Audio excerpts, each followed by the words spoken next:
আসসালামু আলাইকুম। আজকে কথা বলবো বাংলাদেশ আফ্রিকা ম্যাচ নিয়ে। তো আজকের গতকালকের শ্রীলঙ্কা ম্যাচে কিন্তু আমি চেয়েছিলাম যে তানজিব হাসান সাকিব খেলুক, কারণ পিচের কারণে। তো আজকের ম্যাচটা যেহেতু নাসা ক্রিকেট স্টেডিয়াম নিউ ইয়র্কে, তো নিউ ইয়র্কের পিচটা কিন্তু এমনি পেস বান্ধব হলেও কিন্তু আমরা দেখেছি স্পিনাররাও খারাপ করছেন না। তো স্পিনে কিন্তু বাংলাদেশ বরাবরই ভালো। সাকিব আছেন, বা আমাদের রিশাদ আছেন, এবং আজকে যদি আমাদের শেখ মেহেদি থাকে, তাহলে কিন্তু ইনশাল্লাহ বোলিংটা আরও আমাদের স্ট্রং হবে। তো আজকে আমি চাচ্ছি যে সৌম্যর জায়গায় শেখ মাহাদিকে দিয়ে ওপেন করানো হোক, কারণ দিয়ে দেখতে পারে পরীক্ষা নিরীক্ষা করে। কারণ আমাদের টপ অর্ডাররা রীতিমতো ফেইলার করছে প্রত্যেক ম্যাচেই, কারণ 6 ওভার যেতে না যেতে আমাদের 3-4টা উইকেট পড়ে যাচ্ছে। তো যেই কারণে কিন্তু আমরা প্রেশারে পড়ে যাচ্ছি, আর সেই কারণে আমাদের মিডল অর্ডারের ওপর এবং লোয়ার অর্ডারের ওপর একটা চাপ আসছে। তো আজকে আমি চাইবো যে সৌম্যের জায়গায় অন্তত পক্ষে শেখ মাহাদি খেলুক, কারণ শেখ মাহাদি খেললে একটা এক্সট্রা বলার খেলানো হবে, পাশাপাশি একটা ভালো স্পিনার, সে জোরের গতিতে বল করতে পারে, এটা তার ক্রেডিট। আর ব্যাটিংও ভালো করে।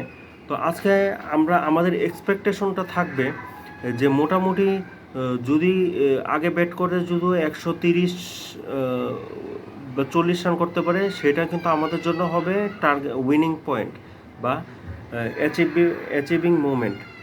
আর আরেকটা হচ্ছে যে বাংলাদেশ এই ক্রিকেট স্টেডিয়ামটা কিন্তু, মানে এই মাঠে কিন্তু বেশি রান হয় না।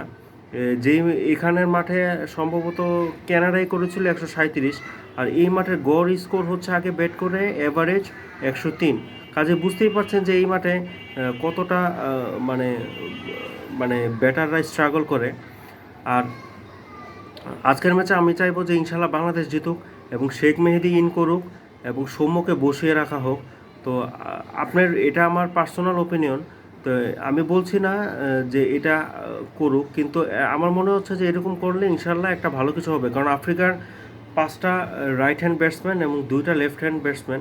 তো লেফট হ্যান্ড ব্যাটিংয়ের এগেনিস্টে কিন্তু শেখ মাহাদি বেস্ট, কারণ প্রস্তুতি ম্যাচে ঋষভ পান্টের এগেনিস্টে যে শেখ মাহাদি বলগুলো করেছিল তা ছিল দুর্দান্ত। ঋষভ পান্ট কিন্তু 8টা বলের মধ্যে মাত্র 1টি রান নিয়েছিল ঋষভ পান্ট। কাজে বুঝতেই পারছেন যে শেখ মাহাদি আমাদের জন্য কতটা ভালো, vital point, important role play করতে পারে এই ম্যাচে। আর আজকের ম্যাচে আমরা যদি শেখ মাহাদি ভালো মোটামুটি ব্যাটিংও করতে পারে, আর আজকে যদি একটা ফ্লাইং স্টার্ট হয়, মোটামুটি ধরেন 6 ওভারে যদি 35-40 বা খুব ভালো হলে 45-50ও যদি হয়, তাহলে কিন্তু আমরা ইনশাল্লাহ ভালো করতে পারবো। আর আজকের ম্যাচে আমি চাইবো যে আমাদের মিডল অর্ডারও কিছুটা রান করুক, অন্ততপক্ষে ধরে ধরে খেলুক, প্রত্যেক বলে 4-6 না মেরে অন্ততপক্ষে সিঙ্গেল ডাবলসে খেলে রানটার চাকাটা যাতে সচল রাখে, এবং স্ট্যান্ডার্ড ব্যাটিংটা যাতে করে। কারণ কালকে ম্যাচে দেখা গেছে যে আমি দেখলাম রেজওয়ান খান 44 রান করেছে 38 রান করেছে 44 বল খেয়ে, যেটা কিন্তু খুবই ওই ম্যাচটা থেকে ওইখানে ছিটকে গেছে। তারপর বাবর সাদাব, তারাও প্রচুর বল খেয়েছে, ইফতেখারও প্রচুর বল খেয়েছে। তো যে কারণে কিন্তু তারা ম্যাচটা বের করে আনতে পারেনি, এবং শেষ ম্যাচ তারা 6 রানে হেরেছে। তো আমার কাছে এক্সপেক্ট থাকবে যে বাংলাদেশের ব্যাটাররা অন্তত পক্ষে মানে 4-6 যে মারতে হবে তা না, সিঙ্গেল ডাবলস খেলেও কিন্তু রানের চাকা সচল রাখা যায়। তো আমার আশা থাকবে যে ইনশাল্লাহ আমাদের বোলিং তো ইনশাল্লাহ ভালো হয়ই বা ভালো হচ্ছে আল্লাহর রহমতে, কিন্তু ব্যাটিংটা যদি একটু দায়িত্ব নিয়ে করতে পারি, তাহলে ইনশাল্লাহ এই ম্যাচটা আমাদের পক্ষে বের করা সম্ভব। তো আজকে এই পর্যন্তই। সবাই ভালো থাকবেন। আসসালামু আলাইকুম ওয়া রাহমাতুল্লাহি ওয়া বারাকাতুহু।